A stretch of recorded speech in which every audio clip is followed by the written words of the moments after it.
কসবা কাণ্ডে পরতে পরতে রহস্য। কসবা ল কলেজের গণধর্ষণের তদন্তে এবার কলকাতা পুলিশের গোয়েন্দা বিভাগ। সিটের থেকে তদন্তভার নিল গোয়েন্দা বিভাগ।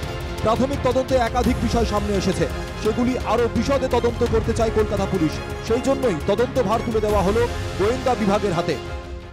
কলকাতা ল কলেজের গণধর্ষণের ঘটনার তদন্তভার এবার নিল গোয়েন্দা বিভাগ। এতদিন ধরে কলকাতা পুলিশের 9 সদস্যের সিট তারা তদন্ত করছিল, এবার সেই তদন্ত আরও যাতে দ্রুত গতিতে এগোয় তার জন্যই গোয়েন্দা বিভাগ এই তদন্তভার নিল।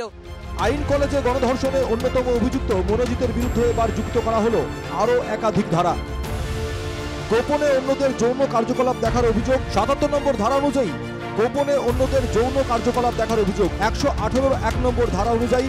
অস্ত্র দিয়ে আঘাতের অভিযোগ 351 3 নম্বর ধারা অনুযায়ী।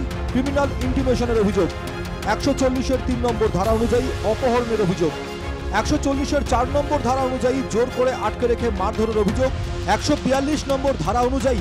ঘরের মধ্যে আটকে রাখার অভিযোগ। মনোজিতের গতিবিধিতে চাঞ্চল্যকর তথ্য। গ্রেপ্তারির 1 ঘন্টা আগে ফার্ন রোডে ছিল মনোজিতের সঙ্গে ছিল আরেক অভিযুক্ত জৈব। কোনো প্রভাবশালীর সঙ্গে কি দেখা করতে গিয়েছিল মনোজিৎ? উঠছে প্রশ্ন।